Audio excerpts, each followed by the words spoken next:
Buenas tardes a todas y todos y bienvenidos a una nueva edición de nuestro programa de xerrades a l'abril del modernismo.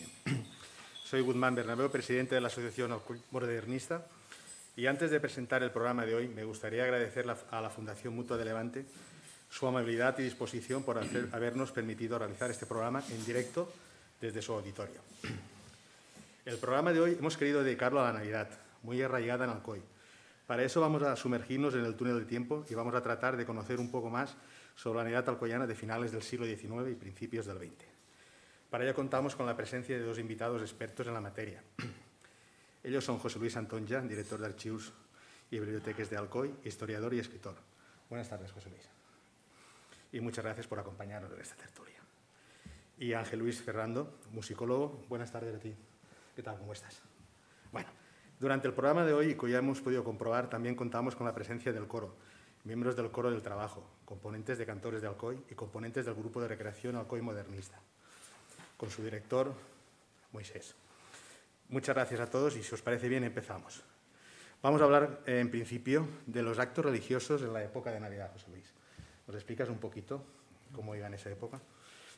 Bueno, sabéis que la Navidad, sobre todo, es una celebración religiosa, lo que pasa que cada vez la parte laica de celebración festiva, pero digamos que la gran celebración son los cultos religiosos, sobre todo alrededor del 24 de diciembre, y sobre todo la gran expresión que es la Misa del Gallo, que sobre todo en esta época, ahí lo que veis era cómo se vivía todos los cultos religiosos.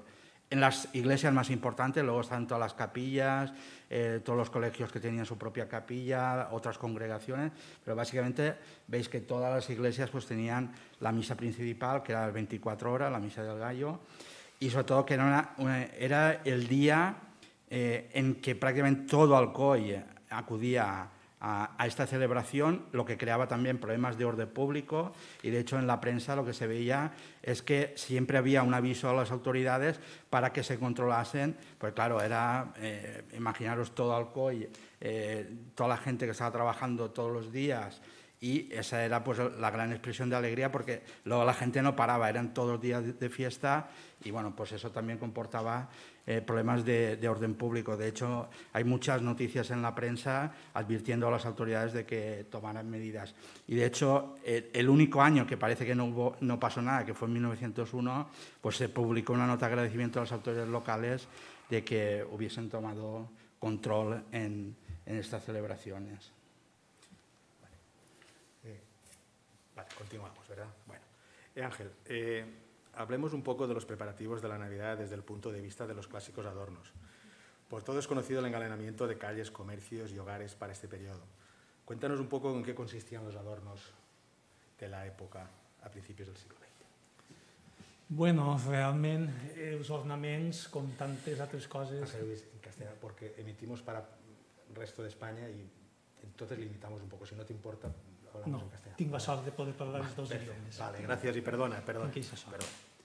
Tengo esa suerte de poder hablar los dos idiomas. Bueno, realmente los adornos creo que es una cosa que no habrá cambiado, y estamos seguros, convencidos de que no han cambiado tanto desde tiempos, ¿no? Los adornos, al final, tenemos los adornos por una parte los municipales, ¿no? Serían los adornos de parte del ayuntamiento, ¿no? Y después estarían los adornos privados, ¿no? En todo este tema de la Navidad siempre está lo mismo, ¿no? Tenemos la parte privada y la parte pública, ¿no? Dentro de la parte privada, pues imaginamos que todos los adornos van a ser los mismos que más o menos conocemos ahora, ¿no?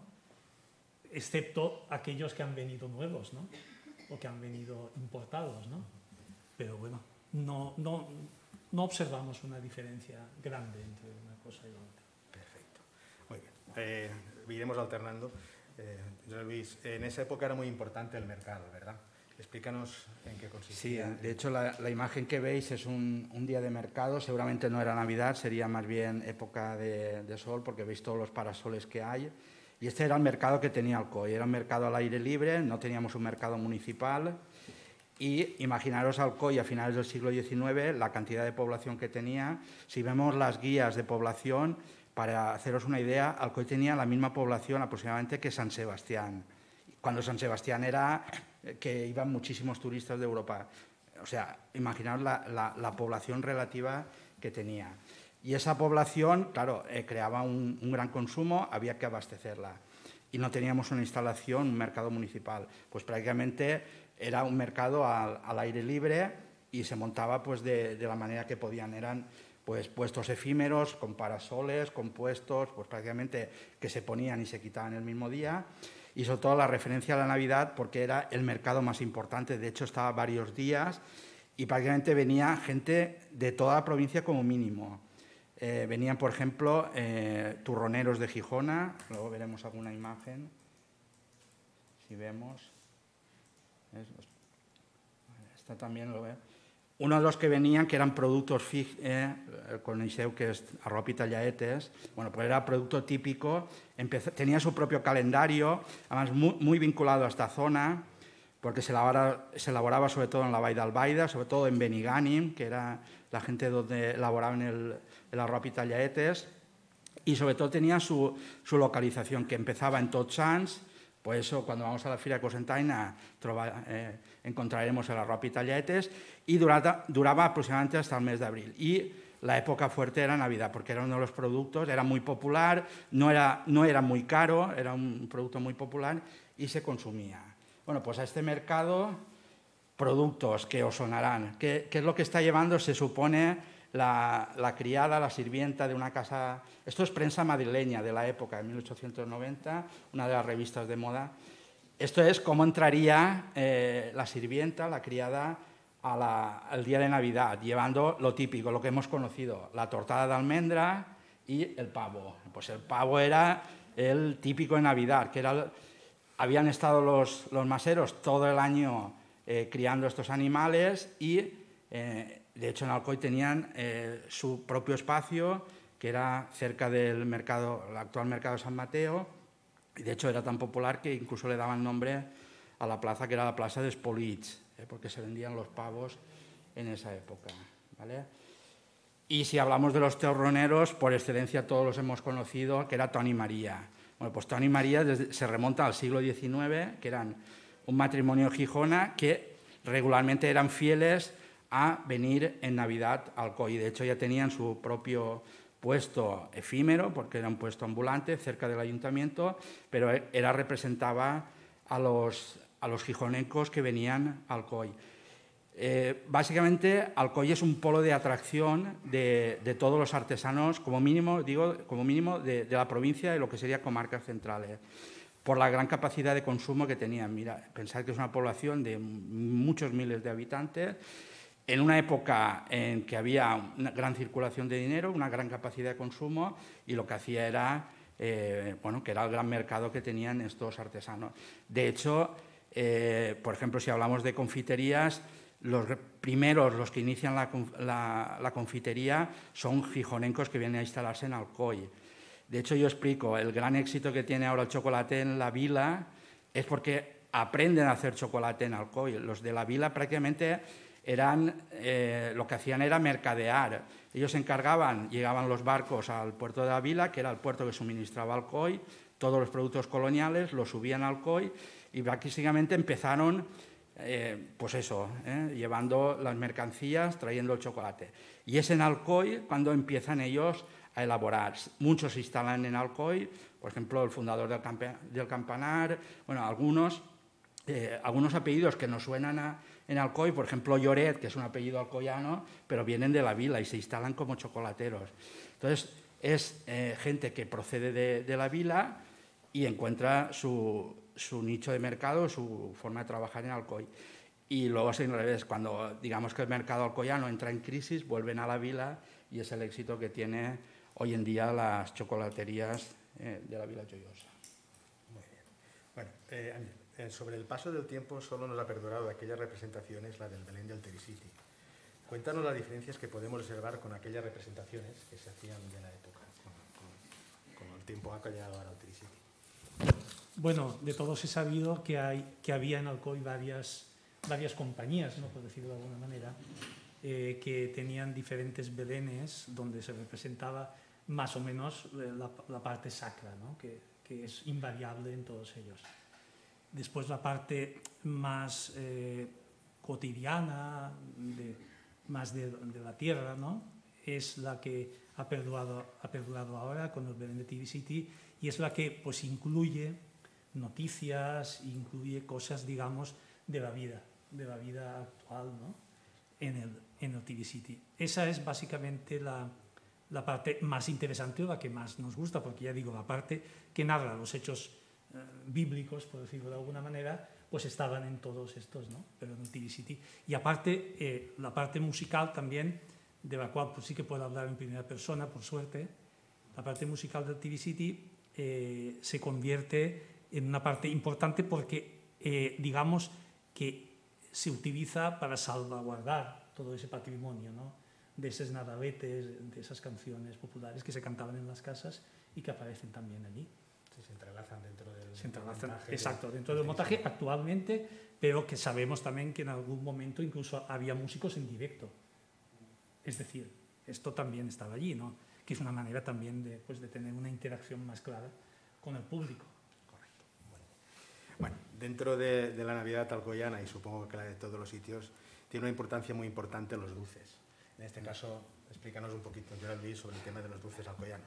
Bueno, sabéis que el producto por excelencia es la peladilla, aunque es un dulce que hoy en día pues, prácticamente ha quedado como forma anecdótica, pero era nuestro pasaporte en los mercados. Es decir, cuando empezaban a circular las peladillas, todo el mundo sabía, hablo de todo el mundo, cuando llegaban a las pastelerías de todo el mundo, llegaban las peladillas, todo el mundo se acercaba la Navidad.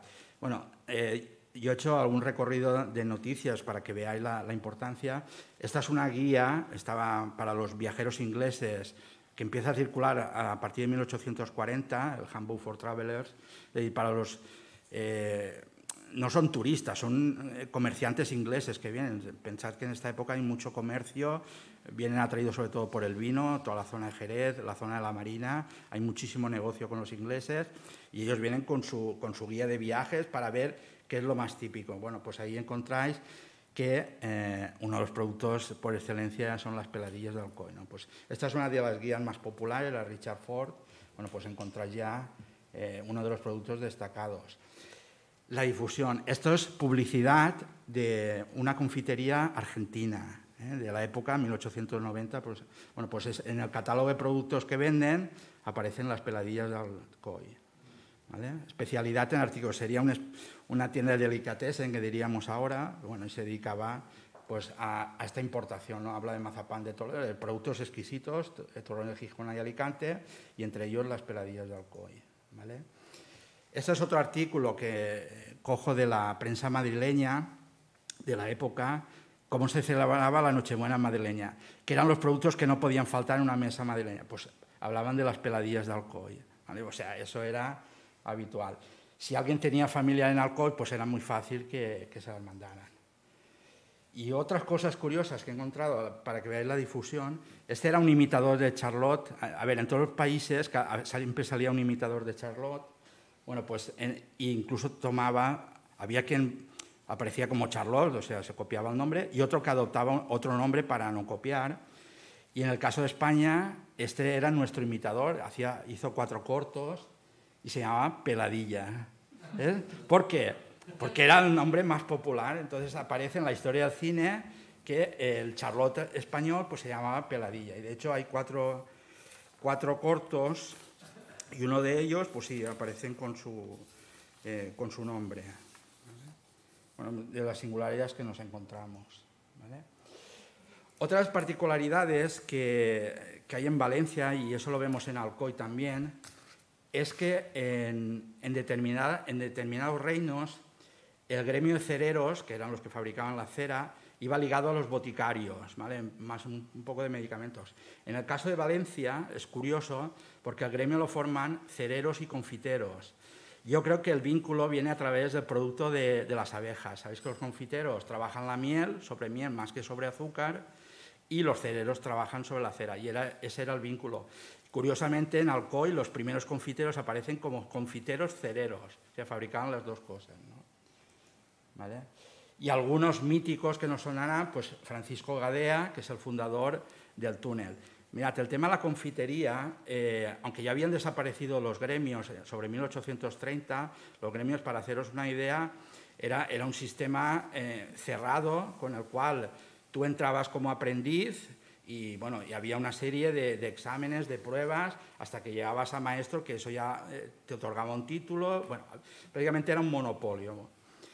Pues, aunque desaparecieron estos gremios, sobre todo en el caso de la confitería, no había unos estudios regulados, nadie iba a una escuela de confitería como puede haber ahora, y básicamente era una formación laboral. Entonces tú entrabas de aprendiz y había unas escuelas. Entonces los grandes confiteros a veces podían ser los hijos, pero en muchos casos eran los aprendices oficiales los que continuaban. Y eso ha dado pues una saga de confiteros. Por ejemplo, los Gadea, el primero, este es el iniciador, es el que acaba fundando el túnel en los años 30, pero él aprende en posiblemente los primeros confiteros que tenemos noticias, que estarían más o menos en la plazuela del Carmen, que más o menos estaría la plazuela que formaba delante del teatro principal, ¿vale? Este es uno de los importantes. Cuando hablamos del túnel, pues esto sería la familia fundadora.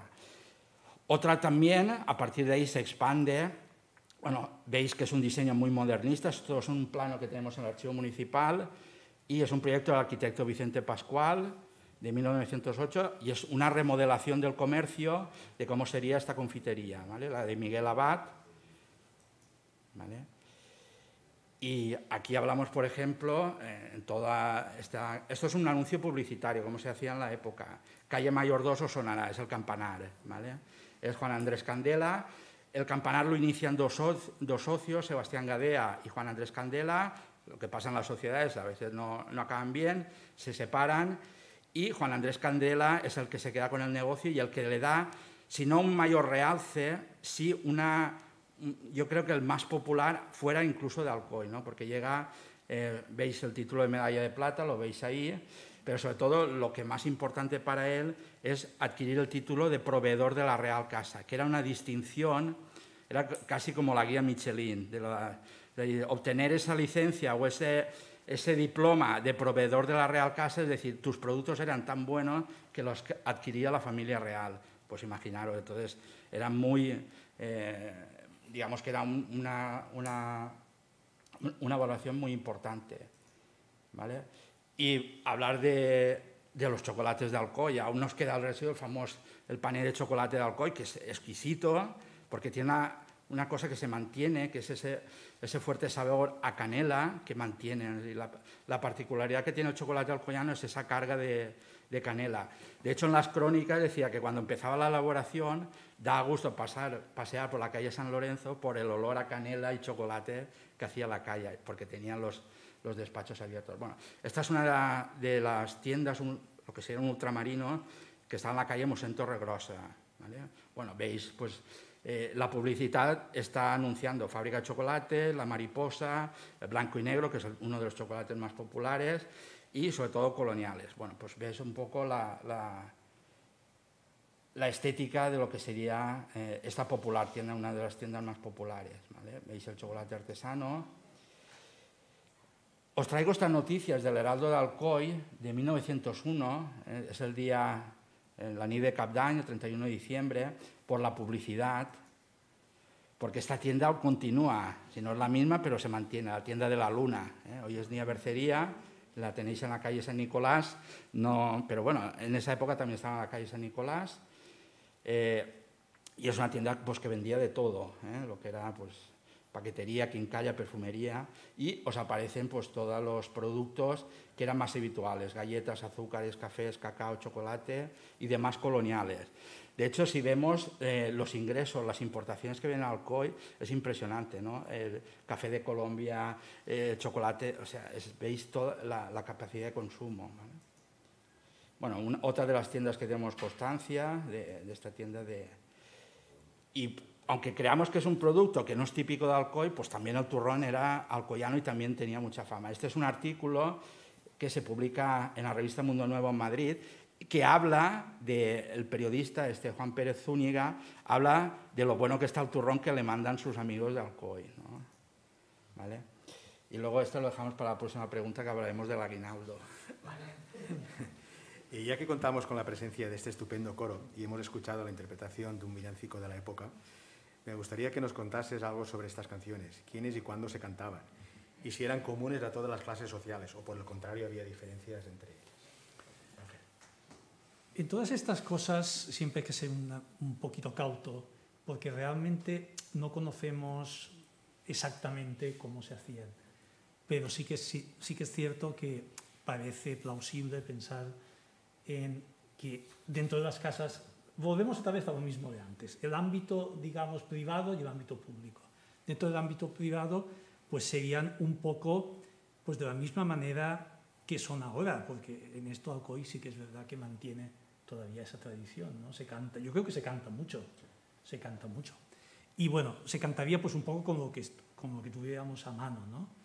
Sí que es cierto que en las casas, digamos, burguesas, es posible la presencia de un piano, es posible la presencia de algunos instrumentos que podían intervenir, pero en las clases trabajadoras realmente sería prácticamente o simplemente cantando o acompañado de algún instrumento de percusión, como más o menos es ahora.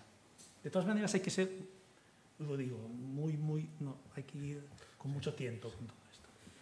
Y si me permites, como es un tema de la música, y ya que estamos tocando el tema de la música, Ángel, háblanos un poco sobre las composiciones musicales de la época. También hay un doble tipo, ¿no? Tendríamos estas composiciones que estamos oyendo hoy mismo, ¿no? Hemos oído Barrabás, estamos hablando de piezas tradicionales, sin autor, que no se conoce el autor, anónimo, ¿no? Y bueno, que van desarrollándose dentro del ámbito privado. Después también tenemos que estas mismas piezas, por lo menos en Alcoy, tenemos la suerte que algunos compositores las recogen y las utilizan como materiales para sus obras sinfónicas, ¿no? Ahí hablaríamos ya de un ambiente otra vez público, ¿no? Donde en los conciertos encontramos este tipo de folclore también como material temático de las composiciones. Bueno, hablamos de la lotería o del aguinaldo, porque tenemos ahí... Hablamos del aguinaldo, vale. Veis que otra vez acudo a la prensa, es una fuente de información brutal, sobre todo para la época. En esa época que ya vamos a tener pues, 4 o 5 cabeceras entre diarios y semanarios, ¿vale? Con lo cual nos informa pues, prácticamente la vida de la ciudad. Os he traído es un chiste que habla de la costumbre del aguinaldo, el famoso aguinaldo, asguilando o les estrenes, como conocemos todos, ¿vale? Y es un chiste que hacen, es difícil encontrar en esta época, sobre todo en Alcoy, porque básicamente es prensa escrita, no aparecen ilustraciones, salvo que sean anuncios, pero me hizo gracia el tema del chiste porque aparece un trabajador yendo a pedir el aguinaldo, que todos lo hemos conocido, y le contesta a esta persona, le dice, hombre, día 22 y ya está pidiendo el aguinaldo. Y dice, hombre, pero como usted es muy mayor por si se muere antes, ¿no?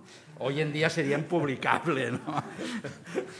Pero bueno, es para que veáis el humor de esta época.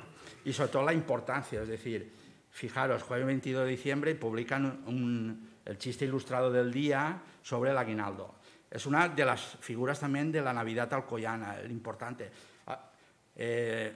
En los últimos años se ha recuperado esta celebración del aguinaldo que ya pues, se había reducido prácticamente a las casas, aquello de ir a buscar a los tíos o al abuelo que te diera las estrenas, te diera el aguinaldo, pero yo lo he vivido aún de joven, venir el cartero, el butanero, el mozo de los recados, el chaval de la pastelería, a pedirte el aguinaldo, ¿no? Entonces te daba una tarjetita y bueno, pues sabías que era.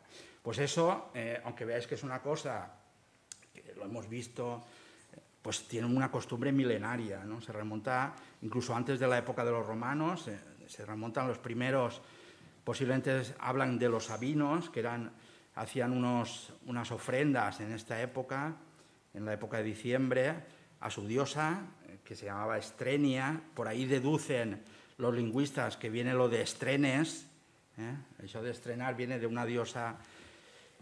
Esta costumbre de ofrecer en el mes de diciembre, en este cambio de año, que se aproxima al cambio de año, pasa a la cultura romana, y sabéis que el cristianismo lo que hace es copiar muchas de las costumbres, y acabamos copiando, ¿no?, esta celebración, esta ofrenda, que en vez de ser a los dioses es para los humanos, ¿no? Pasa a convertirse en eso, en una estrena, en un aguinaldo, en una forma de recompensar y de dar las buenas fiestas. Y gente que tenía pocos ingresos en Navidad, pues sabía que ese mes de diciembre pues tenía un ingreso extra, ¿vale? Luego lo dejamos para la lotería. Bueno, empezamos, Ángel, con la trilogía de la Navidad, que es con el acto de les pastoretes, ¿vale? Es un acto que en sí crea la Sociedad del Panerot, ¿es correcto? Efectivamente. Háblanos un...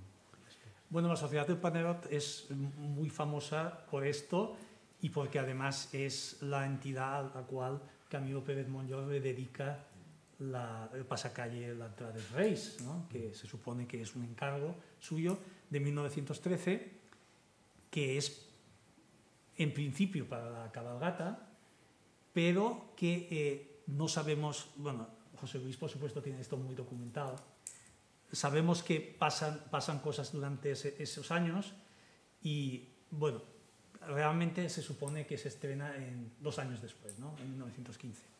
Pero bueno, esa sociedad en esos momentos, en el 13, está pasando, recuerdo, un mal momento. Están a punto de dejar Es la muerte de Canalejas, sobre todo lo que les impacta. Están a punto de dejar de organizar. Y de hecho entran en una fase depresiva porque no acaban de asumir y de hecho ya acaban prácticamente desapareciendo. Y es cuando llega esta marcha que al final se va a convertir en la marcha, digamos, obligada, ¿no?, de las fiestas, ¿no?, en el emblema de las fiestas.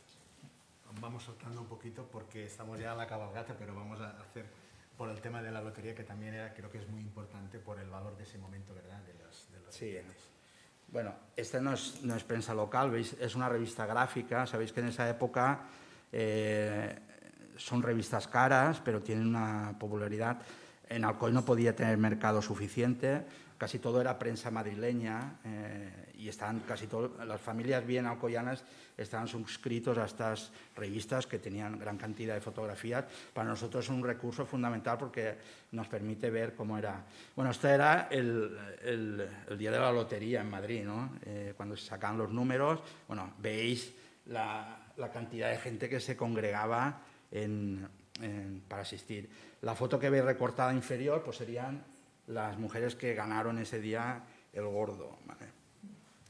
Tengo alguna imagen, vale. Esto es otra de las familias ganadoras de los agraciados con el premio gordo. Ya veis que dicen el gordo. Estamos hablando de 1890, pero ya era el premio gordo. Yo me he ido a Alcoy también a ver la prensa, qué es lo que decía sobre esta, y básicamente era igual que estaba pasando a nivel nacional, ¿no? Por ejemplo, igual que está pasando ahora, es decir, prácticamente llegaba agotada la lotería, en los últimos días ya no quedaba. En Alcoy, por ejemplo, pues prácticamente. Cosas curiosas que he encontrado, por ejemplo, es que en 1897 un décimo costaba 50 pesetas. ¿Vale? Vosotros diréis, ¿eso es mucho o poco? Pues hay que buscar siempre la comparativa. Un periódico local, como era el Serpis, que era el que más se vendía, valía 10 céntimos. Si hacemos la comparación, un décimo costaba más que estar suscrito a todo un año a la prensa. O sea, era carísimo comprar un décimo lotería. Bueno, pues ahí, ¿cómo podía la gente comprar o participar? Pues hacer participaciones. Y ahí tenemos la ventaja de la sociedad alcoyana, de ese tejido social tan importante que que era que todo el mundo podía jugar a través de las participaciones. Y entonces en la prensa lo decía, dice, jugar a lotería es muy caro, pero gracias a estas entidades que compraban los décimos y hacían participaciones, pues la gente colaboraba. Y es una cosa también muy particular nuestra que hemos vivido pues, desde hace más de 100 años de colaborar o participar en la lotería a través de entidades. Poca gente compra directamente décimos. Ahora cambian los últimos tiempos por todo el tema de la fiscalidad, pero lo habitual era comprar participaciones, que era también la fuente de que las entidades se nutrieran, tenían un ingreso extra también en Navidad. Y como ahora, siempre el fisco ha estado también. Por ejemplo, en 1898, la Dirección de Loterías prohibió la venta ambulante de décimos, así como su reventa bajo pena de contrabando y de fraude a la administración pública. Los agentes de policía quedaban autorizados a decomisarla con una gratificación del 25%. Siempre el Estado, el interés que tenía por controlar todas las fuentes de ingreso. ¿Cómo afectó en Alcoy? Pues tuvo un impacto popular muy grande porque ¿quién se dedicaba a la reventa o a la venta ambulante de estos décimos? Los invidentes, que al final acabaron creando su propia sociedad de venta de décimos, que fue el origen de la ONCE. Estamos ya en la noche mágica del 4 de enero, ¿no? Preludio de la cabalgata es el acto de la burreta. ¿Cuáles son sus orígenes? Bueno, en principio, aquí también tenemos una figura, ¿no?, que es la del tío Pian. Exacto. Que, bueno, tampoco sabemos exactamente, yo siento tener que empezar siempre todas las intervenciones así, pero tampoco sabemos exactamente hasta qué punto, cómo funcionaba aquello, ¿no? Pero realmente era un personaje que hacía como un, no sé, que decía a todo el mundo que venían los reyes, ¿no? Era como un embajador, o sea que en el fondo sería un poco la misma figura, mucho más modesta, ¿no? Pero la figura del embajador, ¿no? Sobre todo a los niños, ¿no? Aquí todavía, en ese sentido también tenemos recogidas, ¿no?, del folclore algún tipo de frases, ¿no?, com esa de, a veure com és, tiburí, senyor rei, estic ací, no? Porte panses i garrofes pel meu rosí, o de més per mi, ¿no? Pues una cosa así. Es decir, ese tipo de embajadas o de, no sé cómo decirlo, ¿no?, de llamadas, ¿no?, de llamadas de reclamo, a los niños, sobre todo, ¿no?, a las figuras infantiles, pues es un poco el origen, ¿no? Después sí que es verdad que se trata del acto que más ha evolucionado en los últimos años. Desde los años 90, el Grupo Carrascal y el propio director, que hoy estaba dirigiendo aquí, pues hace precisamente esto, se hace con algunas piezas tradicionales y se ponen precisamente allí en el acto de esto del embaixador, ¿no? De la burreta, se cantan una serie de piezas para adecuar todo esto. Y después en el 93, Gregorio Casasempere compone Crida y Clam también, donde se le acompaña físicamente al embajador con dos piezas ex profeso, compuestas ex profeso. Volvemos un poco a lo mismo, es decir, siempre hay una parte, digamos, tradicional que es invariable y otra parte que los compositores van tomando de ese acervo, ¿no?, o de toda esa manifestación para adaptarlas a sus composiciones. Sí, hay una base y a partir de esa base se va desarrollando y llegamos hasta los tiempos de ahora. Efectivamente. Ahora entre los dos podríamos hablar de la noche mágica del Día de los Reyes, ¿no? ¿Realmente la nuestra es la más antigua? Yo no... Porque hace poco tiempo salió, hubo gente que hubo el rumor otra vez que Sevilla quiere ser la más antigua. Lógicamente nosotros tuvimos una pequeña interrupción, si no me falla la memoria, y a partir del 1885 ya es ininterrumpida, salvo causas obligadas.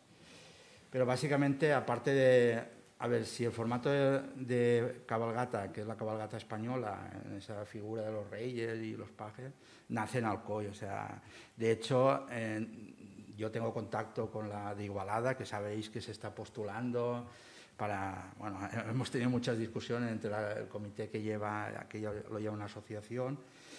Al final ellos lo reconocen, Alcoy es la más antigua y de hecho todos los elementos, los pajes, las escaleras, todos los reyes, además nos llevamos muy poco tiempo, ¿no?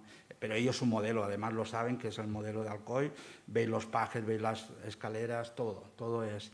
Y de hecho, entonces ellos sí que intentan, claro, ellos la más antigua Cataluña, intentan, pues ha habido propuestas de que fuéramos de la mano como a ser patrimonio de la humanidad, ¿no? Porque son las cabalgatas más antiguas, eso lo tenemos reconocido. Y ese tipo, yo digo, la cabalgata más antigua de España y del mundo, porque no hay otra cabalgata igual en ese tipo de cabalgatas. Hay en Centro Europa otro tipo de cabalgatas que son diferentes, ¿no? Es una cabalgata muy de flores, porque hay culturas diferentes, ¿no? Las cabalgatas italianas, por ejemplo, no aparece un rey africano, son 3 blancos. Pero digamos que ese modelo de los 3 reyes de Oriente que tenemos en España, pues digamos que sí que nace a partir de, bueno, pues diríamos en Alcoy una humorada, ¿no? Pues aquellos jóvenes chavales que hay un primer intento en 1865, una época complicadísima con todo lo que viene detrás. Pensad que por en medio está el petróleo, en 1873, y bueno, una crisis no solo en Alcoy, a nivel político tremenda, ¿no? Y eso cuesta hasta que llega una estabilidad política, social y económica en 1885 y prácticamente es un continuo, ¿no? Yo tengo la cronología, 1885 la cabalgata, al poco tiempo los pajes se incorporan, en el 87 el telegrama, en el 89 los pastoretes y ha sido un continuo. Y además tenemos la prueba-error, lo que no funciona desaparece, pero lo que funciona y se va incorporando. Y pensad, por ejemplo, yo tramité todo el expediente Vic y claro, en principio la declaración de Vic era la cabalgata. Tuve que hacer entender al equipo técnico de Consellería que nuestra celebración es un triduo, son 3 días, son 3 actos diferentes, no solo la cabalgata de Reyes. Tenemos los pastoretes, tenemos el bando y tenemos... Bueno, pues eso les costó, ¿no? Y tampoco entendían la singularidad de la cabalgata, hasta que vinieron a Alcoy, la vieron, además me los llevé al camí, in situ, allí, un poco más que cogerlo y subirlo que los besara al rey, pero claro, se dieron cuenta, es decir, de ver los informes a vivirlo, entonces ya te das cuenta. La conclusión, que somos la más antigua. Del mundo, ¿no? Del mundo, entonces. Del mundo.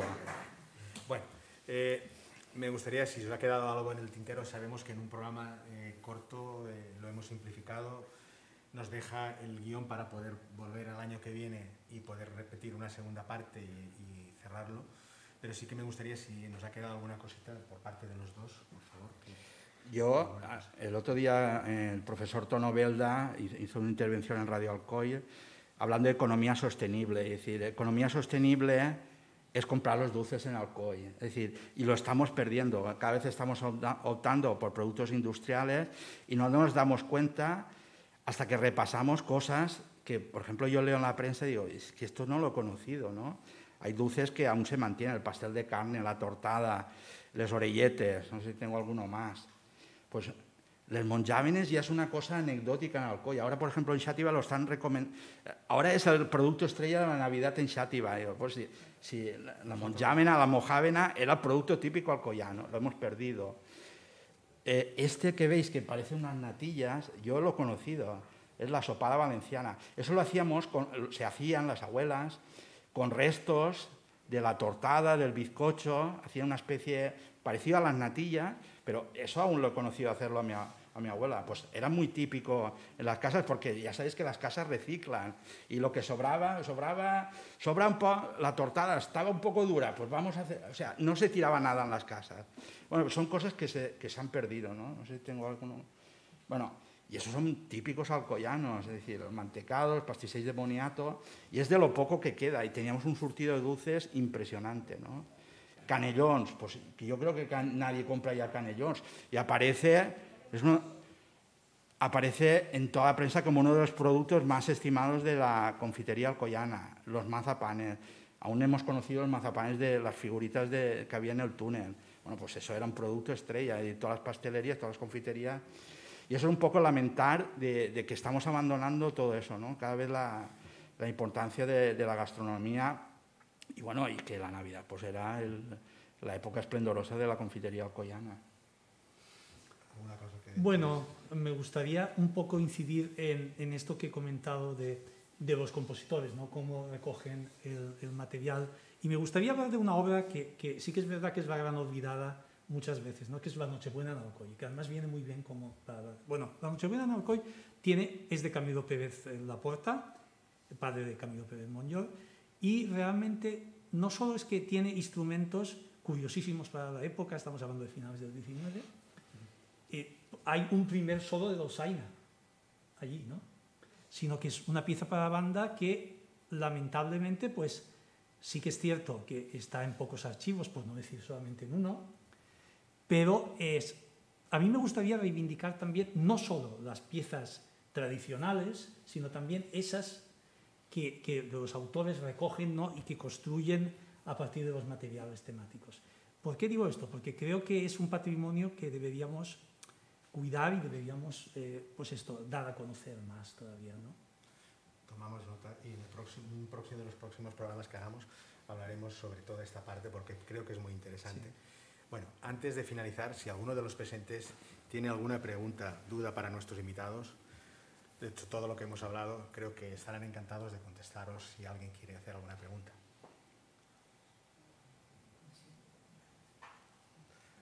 Mira, sí quisiera puntualizar, porque a mí me suena y le estoy dando vueltas, en Alcoy existía Toni María. Sí. Un establecimiento, sí, Toni María. Sí, cuando...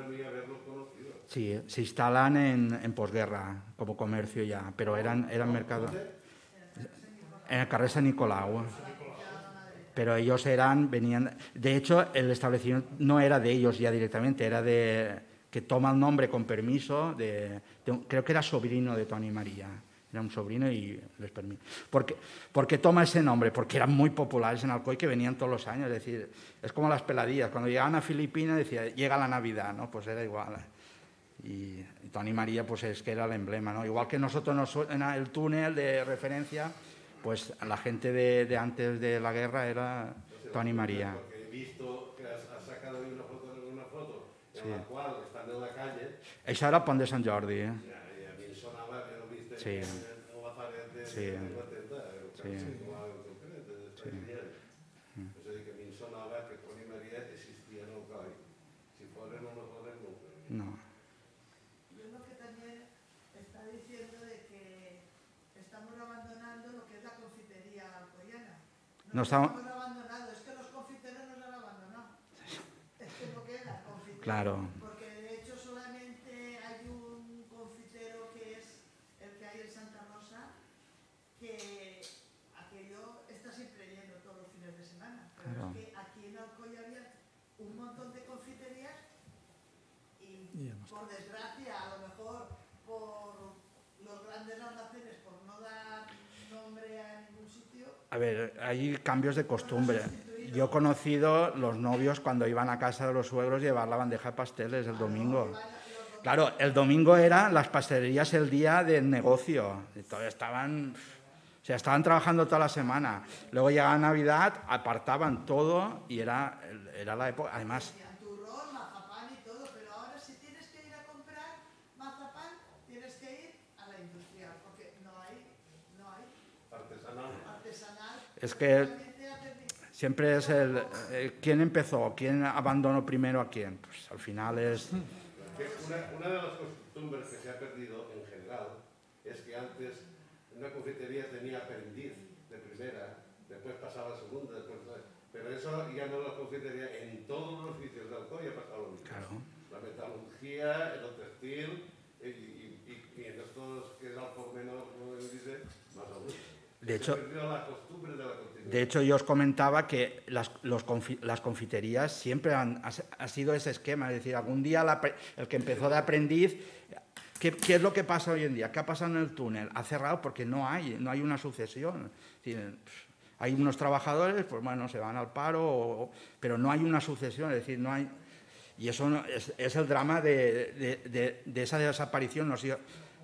yo creo que a la larga ha sido mala la desaparición de esa figura, ¿no? Porque había un aprendizaje de... Estaba Sant Jordi, estaba el Negret, es que todo, ¿no? Es que habían 50.000, se han ido... Y ahora se fabrica a nivel industrial. En la zona, allá en Cotelbaites, está la empresa esta, que era la de Dulce de España. Y ya se ha convertido que atiende más a Japón y a China que a Se España. ha puesto a hacer cosas industriales también, ya no hace artesanal tampoco. Bueno, ¿alguna pregunta? Con relación que ha dicho Ángel Luis de los compositores y los materiales temáticos que recogen algunos autores, que recuerdo muy bien cuando grabamos el Tiricity que el propio conferenciante hizo los arreglos, algunos muy interesantes sobre la música del Tiricity. ¿Sabemos cuántos compositores han utilizado material temático para hacer muchas obras? O sea, ¿hay muchos autores? El número exacto no lo sé. Pero sí que es cierto que hay bastantes compositores que utilizan. Bueno, hay compositores, digamos, que están enamorados, ¿no? del Nadal, ¿no? de la música de Nadal. Pero más como explotadores, digamos, como compositores que quieren utilizar la Navidad o el Nadal o Collà como excusa para sus composiciones. Está claro que los dos más importantes son Consuelo Colomer y Amando Blanquer, ¿no? Son los dos. Bueno, Amando Blanquer es que siempre está en todos sitios, ¿no? Porque claro, es el más, ¿no? Entonces, claro, eso sería, pero bueno, tenemos cosas de los Pérez, ¿no? De Pérez Laporta, después también de Pérez Monllol. Y yo estoy convencido de que todavía no se ha hecho. Intentamos hacer en su momento una cronología y también recoger un poco todas las obras, pero yo creo que todavía no se ha podido hacer con rigor esto, ¿no? Mea culpa, porque igual tenía que haberlo hecho yo, pero no sé, esto es algo que está pendiente, pero yo creo que vale la pena, no vale la pena, sobre todo esta obra, ¿no? Esta obra de Cuando se vuela en Alcoy, claro, muchas veces se habla de música navideña y piensas en el Pardalot, porque aparece una canción que pues, Cançó de Nadal, que es la de ti ti ti ti ti ti tararari, todo esto. Pero sí que es verdad que hay obras anteriores y que aparte allí, en el Pardalot concretamente, que se ha convertido hoy en día en una pieza muchas veces que se piensa que es para la Navidad, pues es una pieza que se compuso para el verano, ¿no? Para una velada de verano. Juan Cantó lo compuso en uno de esos viajes de Madrid aquí a Alcoy, ¿no? En cambio, la Nochebuena en Alcoy pues es una pieza que yo creo que hay que reivindicar, ¿no? Por el tema de la dolçaina, por ejemplo, ¿no? Porque es una cosa que se suponía que el tema de la dolçaina era una cosa posterior, y no, bueno, pues allí aparece un solo de dolçaina. No sé, creo que es un trabajo que, como muy bien hemos dicho, por eso lo he dicho al final, porque creía que era importante recalcar. Bien, pues ¿alguien más? ¿Alguna duda? Pues para finalizar y antes de dejaros con una nueva interpretación del coro, quiero agradecer en nombre de la Asociación Aicolo Modernista a José Luis y Ángel Luis su presencia en esta charla coloquio. Muchas gracias a los dos y os pido un aplauso para ello.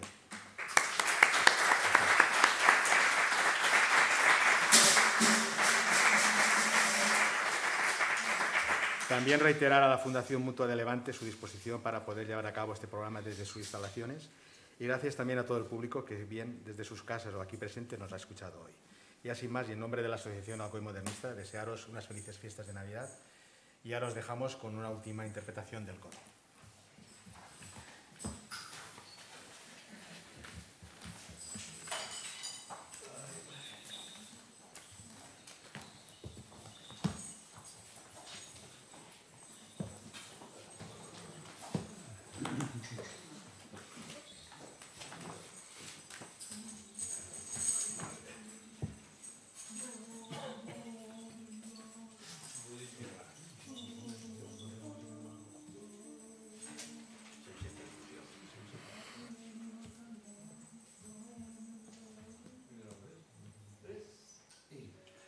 Do